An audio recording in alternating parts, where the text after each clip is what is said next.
예수의 제자로 살아가는 것은 굉장한 충만한 인생을 살아가는 겁니다. 풍성한 인생을 살아가는 것이죠. 그 예수의 제자로 살아가는 데 있어서 핵심적인 사람이 누구겠습니까? 목사죠. 저 같은 사람입니다. 목사의 가정, 그게 자녀들은 어떨까요? 오늘 우리 목양실에 앉아 있는데 제가 앉아 있으면 가족들이 일단 꿀처럼 와서 다 붙습니다. 제가 꿀인 것처럼 와서 붙는데, 물론 옆에 변사모가 있기 때문에 그렇게 잘 붙습니다만은, 앉아 있으면 와서 이렇게 다 붙어 앉아가지고 그렇게 하죠. 그러니까 하는 말이 뭐겠습니까? 아빠 엄마하고 같이 있으면 믿음의 에너지, 긍정적인 에너지, 빛을 막 받으니까 굉장히 회복되고 힘이 난다는 거죠. 학교 가면 본인이 있는 것을 보내줘야 되는 행동이고, 아버지 어머니를 만나면 어떻게 됩니까? 받는 입장이고, 너무 이런 아빠 엄마를 만나는 게 너무 감사하다. 물론 딸의 말입니다. 그렇게 우리가 인도를 받는 거죠. 목회자 가정은 어떨까요? 제가 안산에 왔을 때 목회를 하는데 우리 자녀들은 부모님이 없는 것처럼 살았습니다. 우리 아들, 딸은 어린이집에 갔을 때인데 제일 늦게 부모님이 데려가는 집, 그런 집이었습니다. 그냥 목회가 굉장히 바빴기 때문에 전혀 뭐 그 가정을 돌볼 시간도 없었고 이렇게 살았습니다. 그리고 성도님들 죄송합니다만은 똥을 싸놓으면 똥 치우는 일을 굉장히 많이 했죠. 그런 게 굉장히 많습니다. 사실 목회자를 가정을 학대한다고 할까요? 요즘 그런 게 언론에 많이 나오던데, 그런 일들을 요구하시기 때문에 본의 아니게 그런 일을 많이 해야 됐었습니다. 그러면 우리 자녀들은 그걸 해결해야 되니까, 아이들 어리니까 부모를 따라다니니까, 저와 변산모가 그런 집에 가면 아이들 못 데려가잖아요. 너무 어둡기 때문에. 그러면 차 안에서 아들, 딸이 몇 시간 동안 기다리는 겁니다. 무슨 죄입니까? 목사의 자녀라는 그것이. 그러니까 뭐 그냥 가서 몇 시간 동안 그 사투를 벌이고 그냥 나오면 자녀들은 참 그렇죠. 굉장히 힘든 일이 많죠. 그리고 목양실에 이런 데 앉아가지고 이혼 상담 같은 거 이렇게 몇 시간 동안 시커먼 말을 갖다가 어두운 도깨스를 뿜어내는 그 눈빛과 얼굴에서 나오는 양 부부의 말을 다 듣고 나오면 하늘에 별이 떠 있습니다. 그러면 지하에 교회 지하에 차량이 누가 타고 있느냐? 우리 아들, 딸이 타고 있습니다. 그게 목회자 자녀들이죠. 그런 걸 또 많이 봅니다. 그리고 교회가 성도님들끼리 싸우면 본의 아니게 저도 제 이름도 그냥 들어가 가지고 마타도 흑색선전 이런 것을 당할 때도 있습니다. 그러면 그걸 듣고도 제가 신앙으로 그걸 소화시키고 이렇게 사람에게 따뜻하게 대해주는 거, 믿음으로 대해주는 거, 이거 보고 목회자 자녀들은 어떻게 합니까? 허극합니다. 그냥 인간적으로 생각하면 가서 두들겨 패야 되는데 그렇게 하지 않고 이렇게 사랑으로 대해주는 거 보면서 깜짝깜짝 놀래더라고요. 그러니까 옛날부터 지금까지 목회자 세계에서 불문율이 있습니다.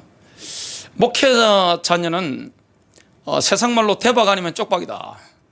믿음으로 인도받으면 대박이 나는 것이고 아니면 쪽박 사는 것이다. 왜냐하면 양극단을 너무나 리얼하게 보니까, 주일날 보니까 이렇게 뭐 존경받고 이렇게 화려한 것 같고 깨끗한 것 같고 다 좋지만 그런 명암이 있는 거기 때문에. 근데요, 이런 상황 가운데서도 승리하는 비결이 뭡니까? 예수의 제자로 사는 겁니다. 예수의 제자로 사는 거. 여러분, 예수의 제자가 된다는 것은 뭡니까? 하나님의 말씀에 내가 따라가는 겁니다. 말씀대로 사는 거죠. 제자 훈련이라는 것은 뭡니까? 말씀대로 살아가는 거예요. 하나님의 말씀대로 살아간다는 것은 뭐가 있습니까? 풍성함이 있죠. 충만함이 있는 겁니다. 하나님의 말씀대로 살아가면 굉장한 아름다운 인생을 살아가게 됩니다. 충만한 인생, 풍성한 인생, 정말 하나님이 함께 하시는 인생, 이걸 누리게 되는 겁니다. 그야말로 뭡니까? 임마누엘입니다. 그 제자 훈련을 우리가 하고 인도받는데, 제자 훈련이 제대로 되어진다는 것은 내 인생에 엄청난 영적인 진보가 있는 거죠. 여러분, 교회를 열심히 다니는 것보다 중요한 게 뭡니까? 예수의 제자가 되는 겁니다. 하나님의 말씀대로 살지 않고 내 뜻대로 내 마음대로 살아버리면 이상하게 인생에 뭐가 있습니까? 실패가 되풀이 되는 거죠.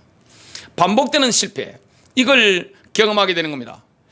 하나님의 말씀이 분명히 이렇게 나오는데 내가 말씀을 팽개쳐버리고 그 말씀을 안 따라가면 어떻게 됩니까? 반복되는 실패를 경험하게 되는 겁니다.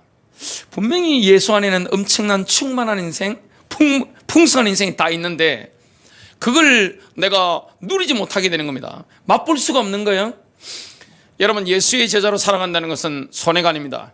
엄청난 하나님이 주시는 그 영광을 우리가 경험하게 되는 것이죠. 제자훈련에 오늘 5단계, 영적 훈련에 5단계가 있습니다. 영적 훈련에 5차원이 있는데요. 어떤 차원이 있습니까? 영적 훈련에 1단계가 있습니다. 그 1단계는 뭡니까? 예수를, 우리를 구원하실 예정된 분으로 믿고 의지하는 겁니다. 예수님을 나의 구원자로 믿고 의지하는 겁니다. 이게 발견이죠. 참다운 발견입니다. 주는 그리스도시요 살아계신 하나님의 아들이십니다. 이런 진정한 발견입니다. 예수님께서 니고데모를 만나셨죠. 요한복음 3장에 보면 니고데모를 만나셨는데 뭘 말씀하셨습니까? 거듭나야겠다. 반드시 거듭나야 한다. 이 거듭남에 대한 말씀을 하셨는데 영이 거듭난다는 사실을 니고데모는 모르는 거예요. 영이 죽어 있기 때문에 영이 거듭나야 되는 겁니다. 예수님께서 십자가에 매어 달리셨기 때문에 예수를 믿는 사람은 누구나 영원한 생명을 얻습니다. 가장 핵심적인 게 뭡니까? 생명을 얻는 거죠. 요한복음 3장 14절 15절입니다. 모세가 광야에서 뱀을 든 것 같이 인자도 들려야 하리니 이는 그를 믿는 자마다 영생을 얻게 하려 하십니다. 믿는 자는 뭘 얻습니까? 영생을 얻는 겁니다. 생명을 얻는 거죠. 신약 시대는요, 구원받기 위해 할 일이 너무나 간단하고 쉽습니다. 여러분, 신약 시대는 구원받는 일이 너무나 쉽고 간단하죠. 로마서 10장 9절 10절입니다. 내가 만일 내 입으로 예수를 주로 시인하며 또 하나님께서 그를 죽은 자 가운데서 살리신 것을 내 마음에 믿으면 구원을 받으리라. 사람이 마음으로 믿어 의에 이르고 입으로 시인하여 구원에 이르느니라. 중요한 건 뭡니까? 마음으로 믿는 겁니다. 많은 분들이 교회를 다니면서 왜 예수의 제자가 되지 못하느냐? 머리로 믿고 있는 거죠. 지적 동의로 믿고 있는 겁니다. 그러니까 구원을 받지 못하는 겁니다. 생명이 없는 거예요. 교회 안에 지금 굉장히 위험한 게 뭐냐면 사형리라는 게 이런 게 굉장히 우리가 전도하는데 유익을 많이 얻었죠. 다리전도법이라든지 사형리라든지 이런 게 굉장히 좋은 겁니다만은 이걸 자꾸만 듣다 보니까 이게 세뇌가 돼가지고 진짜 구원받지 못했는데 구원받은 것처럼 이렇게 된 분들이 굉장히 많죠. 생명이 없는데 너무나 많은 이런 성경적인 지식 또 교회적인 열심, 알고 보니까 뭐가 없는 겁니까? 생명이 없는 겁니다. 분명히 예수 안에는 엄청난 충만한 인생, 풍성한 인생이 있는데 생명 없이 교회를 열심히 다닌 거예요. 생명 없이 교리를 굉장히 많이 알게 되는 겁니다. 그러니까 예수 안에 있는 풍성함이 없는 거죠. 구원받는 건 너무나 쉽습니다. 마음으로 믿는 겁니다. 머리로 믿는 게 아니에요.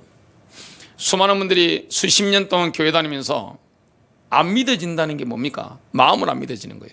머리로는 알겠는데 마음으로 안 믿어지는 거예요. 마음으로 믿고 입으로 시인하는 겁니다. 그때 구원의 역사가 일어나는 거죠. 하나님께서는 예수를 주로 시인하며 하나님께서 그를 죽은 자 가운데서 살리신 것을 믿는 마음속에 성령님을 보내주시는 겁니다. 고린도전서 12장 3절입니다. 하나님의 영으로 말하는 사람은 누구든지 예수를 저주를 받았다고 말하지 아니하며 또 성령에 의하지 아니하고는 누구라도 예수를 주라고 말할 수 없느니라. 두 번째 단계입니다. 여러분, 영적 훈련의 2차원이 무엇입니까? 예수를 인자로 믿고 의지하는 사람은 자연히 예수의 제자가 되고 싶은 열망에 사로잡힙니다. 내가 구원을 받고 나니까 예수의 제자가 되고 싶은 열망에 사로잡히는 거예요. 왜냐? 예수님만큼 아름다운 분이 있나요? 완전히 하나님 나라의 매료가 되어버리는 겁니다. 예수님을 바라보면서 하나님 나라가 저런 것이구나, 하나님의 나라가 얼마나 아름다운 것입니까? 여러분, 하나님 나라만큼 충만한 게 있습니까? 하나님 나라만큼 풍성한 게 있습니까? 없단 말이죠. 거기에 완전히 매료당하기 때문에 내가 예수의 제자가 되어야 되겠다, 그렇게 그런 열망에 사로잡히게 됩니다. 예수의 제자는 예수의 말씀 안에 사는 사람입니다. 예수의 제자는 예수의 가르침을 실천하는 사람입니다. 말씀대로 사는 사람이죠. 요한복음 8장 31절부터 32절입니다. 너희가 내 말에 거하면 참으로 내 제자가 되고 진리를 알지니 진리가 너희를 자유롭게 하리라. 많은 분들이요, 주는 그리스도시요 살아계신 하나님의 아들이십니다, 그 고백을 하고 삶 속에서 실패를 거듭합니다. 그것도 반복되는 실패를 되풀이하게 됩니다. 왜 그렇습니까? 말씀대로 살지 않기 때문에. 예수의 제자가 되지 않는 겁니다. 그러니까 뭘 경험하지 못합니까? 예수 안에는 어마어마하게 풍성한 삶이 있는데, 예수 안에는 하나님 나라 영성의 충만한 비밀이 있는데 이걸 맛을 보지 못하는 거죠. 여러분, 너희가 내 말에 거하면, 그렇게 말씀했는데 예수님의 말씀에 거한다는 것은 무엇입니까? 우리의 영혼을 사복음서에 기록된 말씀으로 흠뻑 적시는 것을 말합니다. 마태복음 6장 1절입니다. 사람들에게 보이려고 그들 앞에서 너희 의를 행하지 않도록 주의하라. 우리는 사람의 칭찬을 받으려고 구제를 하거나 의를 행할 필요가 없는 겁니다. 그러면 뭘 못 누립니까? 임마누엘을 못 누리는 거예요. 사람 앞에서 구제를 한다든지 선한 일을 막 하고 이렇게 생색을 부리면 뭘 경험하지 못합니까? 하나님의 임재를 경험하지 못하는 겁니다. 뭐라고 말씀합니까? 그리하지 아니하면 하늘에 계신 너희 아버지께 상을 받지 못하느니라. 마태복음 6장 19절입니다. 너희를 위하여 보물을 땅에 쌓아두지 말라. 거기는 좀과 동록이 해하며 도둑이 구멍을 뚫고 도둑질하느니라. 땅에 있는 것을 보물로 삼는 것은 결코 좋은 전략이 못 됩니다. 여러분, 땅에 있는 것은 우리의 보물은 맞습니다만 그걸 나의 진정한 보물로 삼는 것은 좋은 전략이 못 됩니다. 그러면 어떻게 해야 됩니까? 주님이 이렇게 말씀합니다. 마태복음 6장 20절에 보면 예수님의 지혜가 나옵니다. 오직 너희를 위하여 보물을 하늘에 쌓아두라. 예수님의 지혜가 뭡니까? 우리를 위하여 보물을 하늘에 쌓아두라, 이 말씀을 하는 겁니다. 거기는 좀이나 동록이 희하지 못하며 도둑이 구멍을 뚫지도 못하고 도둑질도 못하느니라. 이런 비밀을 누리는 사람은 하나님의 나라를 경험합니다. 여러분, 하나님의 나라가 얼마나 충만한 겁니까? 하나님의 나라가 얼마나 풍성한 겁니까? 예수의 제자로 살아간다는 것은 굉장한 풍성함, 충만함, 자유함, 이걸 우리가 경험하게 되는 겁니다. 너희는 먼저 그의 나라와 그의 의를 구하라. 그리하면 이 모든 것을 너희에게 더하시리라. 주님이 그렇게 말씀하셨죠? 하나님 나라의 본질에 대해서 로마서 14장 17절은 이렇게 말씀합니다. 하나님의 나라는 먹는 것과 마시는 것이 아니요 오직 성령 안에 있는 의와 평강과 희락이라. 성령 안에서 뭘 주십니까? 의죠. 그리고 뭘 주십니까? 평강이죠. 샬롬입니다. 기쁨을 주시는 것을 보게 됩니다. 예수의 말씀 안에 살며 예수의 가르침을 실천할 때 우리의 전 존재가 진정으로 자유롭게 됩니다. 말씀대로 살아가는 사람이 예수의 제자인데 예수의 말씀대로 살면 우리의 전 존재가 진정으로 자유롭게 되는 겁니다. 너무너무 자유한 거죠.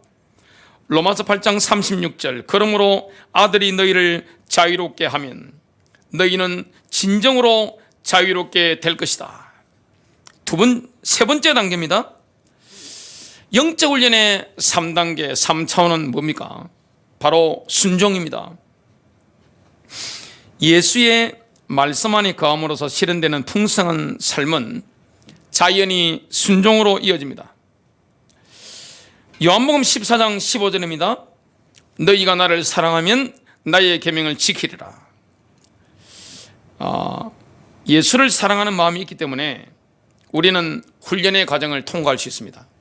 주님을 사랑하는 마음이 없으면 예수님께 꾸준히 배우는 게 불가능합니다. 사랑하면 뭐 하게 됩니까? 순종하게 되는 겁니다. 사랑하니까 따라가게 되는 겁니다. 예수님을 사랑하기 때문에 말씀 안에 거하게 되고 우리가 말씀 따라 사는 거죠. 여러분, 제자 훈련의 핵심은 말씀 따라가는 겁니다. 주님의 말씀을 따라가는 겁니다. 주님을 사랑하기 때문에 말씀을 따라가는 겁니다. 어려운 게 아니에요. 정말 나를 구원하신 예수의 제자가 되어야 되겠다. 그런 열망에 사로잡히게 되면 자동적으로 되어지는 게 뭡니까? 순종입니다. 내가 주님의 말씀에 순종해야 되겠다. 예수님께서 제자를 선택하는 기준이 뭡니까? 순종하겠느냐? 순종입니다. 주님은 누구를 선택했습니까? 12제자를 부르시는데 순종할 수 있는 사람. 여러분, 이 제자가 될 수 있는 사람은 어떤 사람입니까? 예수님의 말씀에 순종할 수 있는 사람. 순종하면요, 굉장한 충만한 인생을 삽니다. 풍성한 인생을 삽니다. 변화되는 인생을 삽니다. 어떤 인생을 삽니까? 우리의 인생을 반석 위에 짓게 됩니다. 많은 분들이 주는 그리스도시요 살아계신 하나님의 아들이십니다. 그 고백을 해놓고 반복되는 인생의 실패를 거듭하는 이유가 무엇입니까? 말씀에 순종하지 않기 때문에. 순종이 없는 거예요. 그런데 순종하는 삶은 어떻게 됩니까? 반석 위에 인생을 짓게 되는 겁니다. 어려움이 와보면 합니다. 태풍이 몰아치면 압니다. 흔들림이 없는 거예요. 하나님의 말씀대로 살아가기 때문에 흔들림이 없는 겁니다. 제가 인생을 살아오면서 여러 가지 위기들, 어려움들, 문제들, 사건들 만났는데 그때마다 저를 이끌어준 게 뭐냐면 제가 암송했던 말씀이었습니다. 그리고 제가 설교했던 말씀이었습니다. 그 말씀이 저를 이끌어가는 것을 확실히 경험했습니다. 하나님의 말씀의 능력은 바로 그런 것입니다. 그리고 이 말씀에 순종하면 뭘 누리게 됩니까? 굉장한 충만한 인생, 풍성한 인생을 누리게 됩니다. 제자훈련의 핵심이 뭡니까? 순종입니다. 예수님께서 요한복음 15장에 보면 이제 3년 이상의 공생애를 제자훈련을 하셨단 말이죠. 수료증을 주는데 그 수료증 주는 그 말씀이 요한복음 15장 15절에 나옵니다. 이제부터는 내가 너희를 종이라 하지 아니하리니 종은 자기 주인이 하는 것을 알지 못하느니라.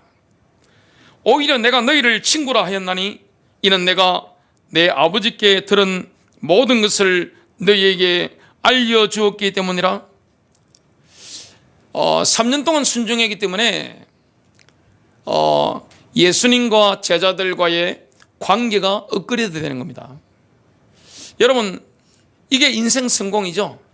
주님과의 관계가 깊어지는 게 인생 성공인데 그 핵심이 뭡니까? 순종입니다.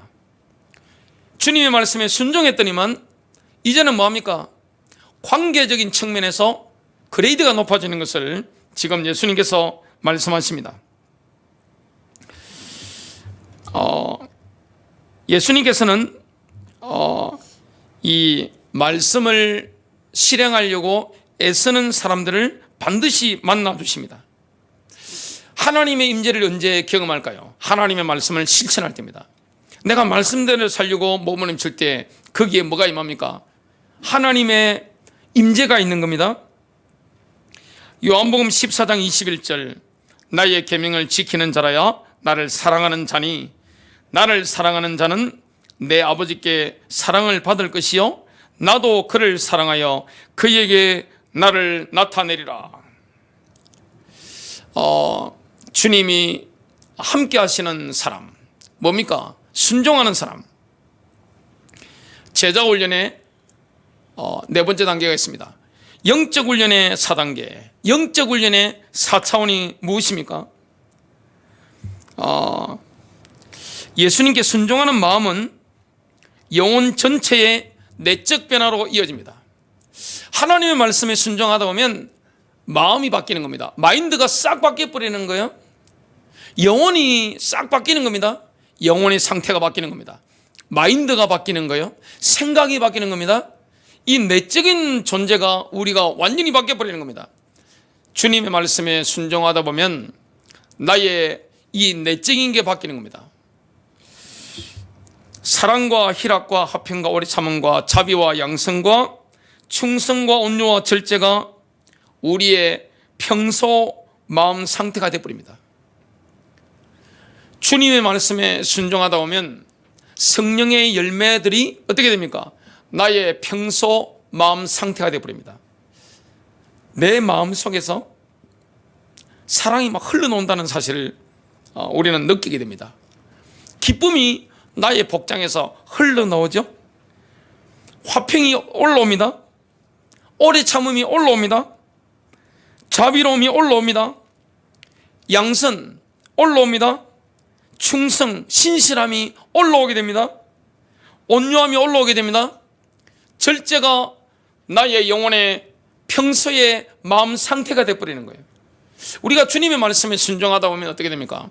이 정도로 우리가 영적으로 성숙해지는 거죠. 얼마나 우리의 인생이 풍성해집니까? 얼마나 충만해집니까? 성령의 열매는요, 마이너스가 아닙니다. 항상 뭡니까? 플러스입니다. 하나님께서 행하시는 모든 것의 출발점이 뭡니까? 바로 믿음인데요. 베드로 후서 1장 5절부터 7절입니다. 그러므로 너희가 힘써 너희 믿음의 덕을, 덕의 지식을, 지식의 절제를, 절제의 인내를, 인내의 경건을, 경건의 형제 우애를, 형제 우애의 사랑을 더하라. 형제 우애의 사랑을 더하라. 지금 이 말씀을 하고 있습니다. 왜 많은 분들이 교회를 수십 년 다니면서 반복되는 실패를 할까요? 왜 그럴까요? 여러분, 예수의 제자로 살아가면 충만해야 정상입니다. 풍성해야 정상이잖아요. 우리가 세상 사람들이 경험하는 희노애락은 다 경험하죠. 동일하게. 그건 같이 있습니다. 하지만 예수의 제자에게는 뭐가 있습니까? 상상치도 못했던, 이전에는 생각지도 못했던 풍성함, 자유로움, 충만함, 이걸 경험하는 게 정상인데 이걸 경험하지 못하는 거예요. 실패를 되풀이하는 걸 보게 됩니다. 왜 그렇습니까? 순종이 없는 거예요. 하나님 말씀에 순종이 없는 겁니다. 근데 예수의 제자는요, 구원받고 보니까 내가 제자가 되어야 되겠다. 그러면 내가 말씀에 순종해야 되겠다. 이런 결심이 선단 말이죠. 순종하게 된단 말이죠. 그 순종하니까 뭐가 됩니까? 나의 내적인 상태가 싹 바뀌어버리는 겁니다. 내면이 바뀌는 겁니다. 내적인 실체가 바뀌어버리는 겁니다. 나의 내면에서 하나님의 나라를 누리게 되는 겁니다. 왜 신앙생활이 어려운가 하면 이걸 안 바꾸고 여기에만 집어넣는 거예요. 머리에만 집어넣는 거예요. 교리만 잔뜩 집어넣는 거예요. 그리고 교회 자꾸 열심히 다니라고 하는 겁니다. 주님을 사랑하면요, 예배 사모하게 되어 있습니다. 그 강조 안 해도 되게 되어 있습니다. 주님을 사모하면 하나님의 말씀, 교리는 자동적으로 따라오게 되어 있습니다. 근데 이 내적인 실체가 바뀌지 않았는데 머리에만 자꾸만 집어넣으면 어떻게 됩니까? 안 되는 거예요. 영적 훈련의 5번째 단계, 마지막 단계는 무엇입니까? 영적 훈련의 5차원이 무엇입니까? 하나님 나라의 일을 수행할 수 있는 능력을 덧입는 겁니다. 드디어 하나님 나라의 일을 수행할 수 있는 능력을 덧입는 거죠. 예수님은 뭐라고 말씀합니까? 나의 길을 따르라고 초청하고 있습니다. 우리는 누구의 길을 따라가면 됩니까? 예수님의 발자취를 따라가면 됩니다. 요한일서 2장 6절입니다. 자기가 그분 안에 거한다고 말하는 자는 그분께서 그런 것 같이 스스로 또한 그렇게 걸어야 할지니라. 예수님께서 지금 3년 6개월의 공생애를 거의 마무리하시면서 졸업식을 하시잖아요. 제자훈련 졸업식을 하시는데 그때 하신 메시지가 굉장히 충격적이고 도전적입니다. 요한복음 14장 12절입니다. 나를 믿는 자는 내가 하는 일을 그도 할 것이요 또한 그보다 큰 일도 하리니 이는 내가 아버지께로 감이라. 주님이 뭐라고 말씀합니까? 내가 하는 일을 그도 할 것이요. 예수께서 공생애했을 때 하셨던 일들이 있죠. 수많은 사역들이 있습니다. 그걸 누구도 합니까? 예수의 제자가 하는 겁니다. 또한 그보다 큰 일도 합니다. 왜 그렇습니까? 예수께서 아버지께로 가신 이후에 성령을 보내주셨기 때문에 그렇습니다. 우리는 뭐합니까? 성령의 능력으로 그 일을 하는 겁니다. 이게 바로 제자훈련의 마지막 단계입니다. 예수님께서는 자신이 아버지께로 가기 때문에 제자들이 기도하면 예수께서 이 땅에 계실 때 하셨던 일보다 더 큰 일을 하게 될 것이라고 하셨습니다. 기도할 때 이런 일이 일어나는 겁니다. 여러분, 기도의 능력이 얼마나 큰 거죠? 기도는 전투 행위입니다. 여러분, 기도는 실제 전투하는 행위입니다. 지금 모든 그리스도인들 영적 전투 현장에 들어가 있습니다. 기도는 무엇과 같습니까? 실제 전투하는 것과 같습니다. 이스라엘이 출애굽했을 때, 극도로 피곤했을 때 그 이스라엘의 가장 약한 고리를 쳤던 아말렉 족속을 한번 보시기 바랍니다. 뒤통수를 딱 때려버린 거예요. 가장 어려울 때 마귀는 뭐합니까? 우리의 뒤통수를 때립니다. 여러분들이 좋을 때는 마귀가 안 건드려요? 내가 다운될 때, 내가 지쳤을 때, 내가 낙심했을 때, 내가 절망에서 빠졌을 때, 내 몸이 어려울 때, 상황이 어려울 때 마귀는 뭐합니까? 뒤통수를 갖다 팍 때립니다. 그때 뭐 해야 됩니까? 영적 전투를 해야 되는데 모세를 한번 봅시다. 모세는 산에 올라가서 뭐 했습니까? 기도했습니다. 여호수아를 전쟁터에 내보내서 칼로서 무찌르겠습니다. 그런데 이 기도가 얼마나 엄청난 것인가 하면요, 모세가 이렇게 기도하는데 사람이니까 피곤하니까 손이 내려오면 이스라엘이 지는 거예요. 그래서 아론과 훌이 바친 겁니다. 그래서 전쟁이 끝날 때까지 모세의 팔이 이렇게 있으니까 결국에는 이기는 겁니다. 이게 바로 기도입니다. 엄청난 이런 사역을 감당하게 될 것을 주님이 말씀했습니다. 지금 우리 속에는 성령이 임했습니다. 성령의 능력이 우리와 함께합니다. 그래서 예수님께서는 예수의 제자에게 더러운 영들을 쫓아내는 권세를 주신 겁니다. 그런 권위를 주신 거죠. 마태복음 10장 1절입니다. 예수께서 그의 12제자를 부르사 더러운 귀신들을 쫓아내며 모든 병과 모든 약한 것을 고치는 권능을 주시니라. 제자들이 나갔는데 모든 병을 고치고 모든 귀신을 쫓아내는 권능이 이미 주어져 있다는 것을 경험하게 된 겁니다. 결론 맺습니다. 우리의 삶을 보면요, 이런 영적 훈련을 중심으로 짜여져 있어야 됩니다. 저와 여러분이 누구의 말씀을 따라가면 됩니까? 예수의 말씀. 제자 훈련의 핵심이 뭡니까? 말씀대로 사는 겁니다. 말씀대로 살면 손해볼까요? 저 같은 사람은 말씀대로 살려고 노력 많이 하죠. 하는데 손해볼까요? 우리 유진쌤 말해봐요. 손해봤을까요? 전혀 손해본 거 없습니다. 남들이 보면 말씀대로 살면 뭐 세상을 그렇게 사나 그렇게 생각할 수 있습니다만은 주님이 기뻐하는 게 뭡니까? 말씀대로 사는 겁니다. 그 순종하는 겁니다. 그러면 뭐가 바뀝니까? 내적인 상태가 바뀌어버립니다. 나의 내면 상태가 싹 바뀌어버리는 것을 우리가 경험하게 됩니다. 하나님의 나라가 임하게 되는 거죠. 그러면 어떻게 됩니까? 나가면 능력이 나타나는, 나보다 더 큰 일도 하게 될 것이다. 여러분 승리하시기를 주님의 이름으로 축복합니다.